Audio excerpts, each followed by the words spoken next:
उद्धार के लिए गंगा जी का जन्म ब्रह्मा जी के कमंडल में हुआ।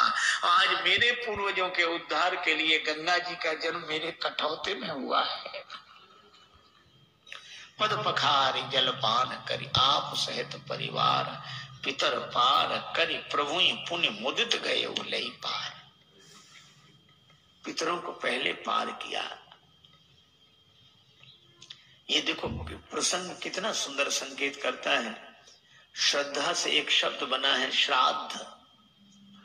हम लोग उनका भी श्राद्ध करते हैं जो हमारे पूर्वज अब शरीर में नहीं है।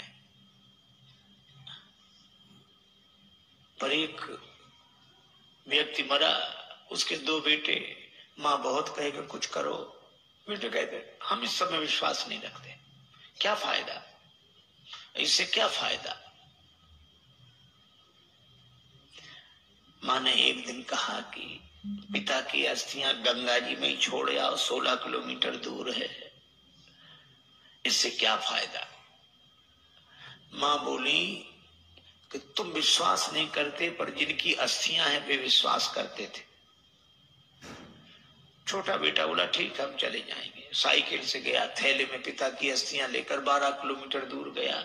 एक नाला बह रहा था, कहाँ जा रहा, 4 किलोमीटर बाद गंगा जी मिल जाता है। बेटे ने सोचा नाला जा ही रहा, हमारे जाने की क्या जरूरत, वहीं छोड़ दी पिता की अस्थि। लौट आया, माँ ने कहा क्यों, पहुंच गई नहीं। रात्रि को उस व्यक्ति ने स्वप्न दिया कि ऐसे मूर्ख बेटे को भेजा, हमारी अस्थियां नाले में डालकर आ गया। माँ ने बेटे को बुलाकर डांटा, क्यों रे पिता की अस्थियां नाले में डाल आया। बेटा बोला तुमसे किसने कहा, तुम्हारे पिताजी आए थे रात को सपना देने। तो भी उसने अपनी गलती स्वीकार नहीं की। बोला पिताजी का तो जिंदगी भर दिमाग खराब रहा, मरने के बाद भी पागलपन गया नहीं है। माँ ने डांट कर कहा क्या पागलपन है। बेटा बोला 12 किलोमीटर इधर लौटकर सपना देने तो आ सकते थे, 4 किलोमीटर उधर नहीं जा सकते थे। यह हाल है। आज रक्त के संबंधों का पहले जैसा अर्थ नहीं है। आज रक्त के संबंधों का पहले जैसा अर्थ नहीं है। तर्पण भी मिल ही जाएगा, ऐसी भी कोई शर्त नहीं है। लेकिन केवट का प्रसंग हमें सिखाता है, पितर पार करी प्रभु पुण्य मुदित गए उलई पार। और भगवान के चरण कमलों को देखकर गंगा जी भी हर्षित हैं। इन्हें तज ब्रह्म कमंडल में अटकी रही भटकी शिवशीष, वर्ष केते बिताए हैं। और जो चरण छूट गए थे, केवट ने वही चरण फिर आ मिलाए हैं। केवट ने भगवान को नाव में बिठाया। अब कह रहा है गंगा जी की बालुका में पहले श्री सीता जी, फिर श्री राम जी, फिर निखाद राज गुह, फिर श्री लक्ष्मण जी। केवट ने उतरकर दंडवत किया, चरण पकड़े। लक्ष्मण जी बोले वाह, उस तरफ तो अकड़ रहे थे, इधर तो चरण पकड़ रहे। केवट ने कहा वो तो घाट घाट का तरीका है, उधर पार नहीं किया था तो अकड़ कर रोक सकते थे, अब तो पार कर दिया तो चरण पकड़ कर ही रोक सकते हैं। पर भगवान को लगा कि इसे कुछ दिया नहीं। लक्ष्मण जी बोले क्या बात है। प्रभु राम जी बोले इसे कुछ दिया नहीं। अरे और क्या देंगे। कठिनता से चरण धोकर मिले कुछ बिंदु विधि हर को, वो चरणामृत स्वयं केवट के घर जाकर लुटाते हैं। ब्रह्मा जी को जो अवसर मिला, शंकर जी को और जनक जी ने जो अवसर पाया,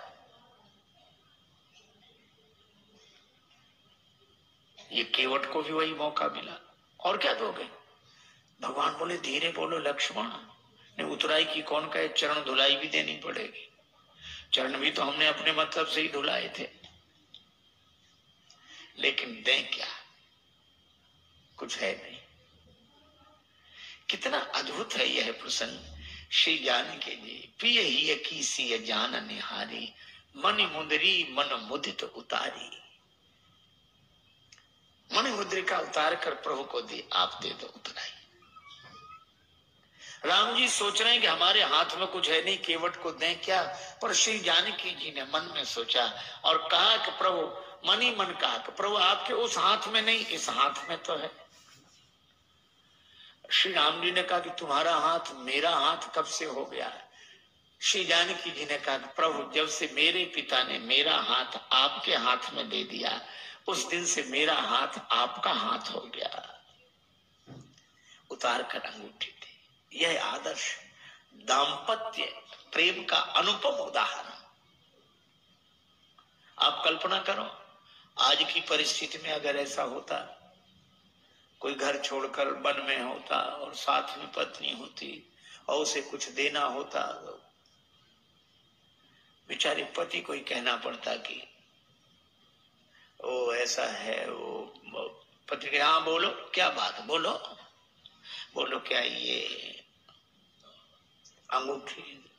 पत्नी क्या कहती, अपना तो सब बर्बाद कर ही बैठे, ऐसा स्वभाव, अब यही और बच्चे तो ले आग लगा दो, चाहे जो कुछ करो, ले यही हो। पर श्री जानकी जी कहती हैं नहीं। या कोई दूसरी भावना वाली देवी होती तो वो कहती अरे ये क्या देंगे, लो हम देंगे केवट ले।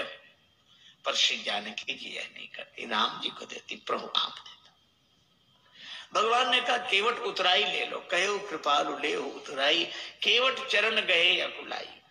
महाराज नहीं चाहिए। भगवान ने कहा क्यों नहीं चाहिए? क्या तुम्हारे मन में इच्छा नहीं थी? इच्छा थी तब मिल नहीं रहा था, और अब मिल रहा है तो इच्छा नहीं। भागती फिरती थी दुनिया जब तलब करते थे हम, और छोड़ दी हमने तलब तो अब बेकरार आने को है। अच्छा तो तुम्हारे मन में इच्छा क्यों नहीं रही?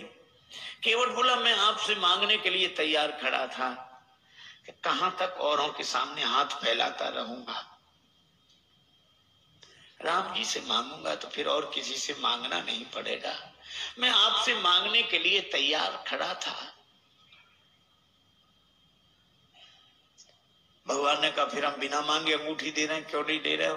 केवट बोला मेरा विचार बदल गया। कहा क्यों? आपने आती नाव मांगी नाव।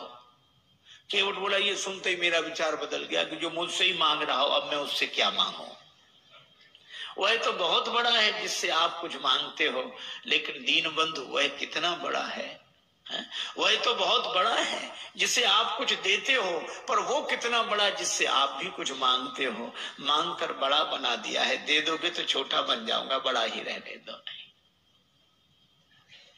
भगवान ने कहा ये देने लेने की बात क्या, मजदूरी दे रहे हैं हम तो। केवट ने कहा मजदूरी हम उनसे लेते हैं जिन्हें हम पार करते हैं, जिन्हें हम पार करते हैं उनसे मजदूरी लेते हैं।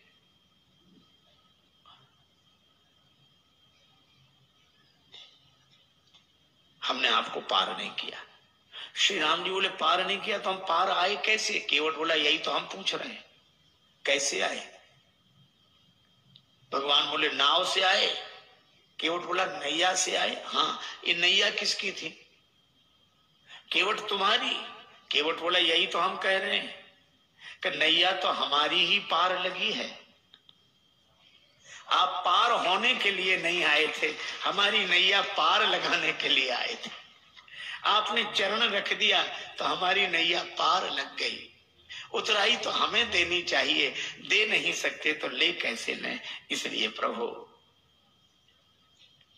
नहीं चाहिए। भगवान ने कहा कर ले लो। केवट बोला कि प्रभु वैसे भी नहीं ले सकते, हमारी आपकी बिरादरी एक है, हम लोग सगे भाई हैं। भगवान ने लक्ष्मण जी की तरफ देखा कि सुन ले। लक्ष्मण जी बोले अभी क्या और मोह लगाओ भाई, पता नहीं क्या क्या बनेगा वो अभी। भगवान ने कहा लक्ष्मण अभी पूछते हैं। केवट से कहा कैसे भाई? केवट ने कहा कि मैं गंगा तट का माझी हूं, तुम भव सागर के केवट हो। मैं इस भव सरिता के तीर में हूं, मैं इस सुरसरी के तीर में हूं, तुम उस भव सरिता के तट हो। आपका भी काम पार करना, मेरा काम भी पार करना।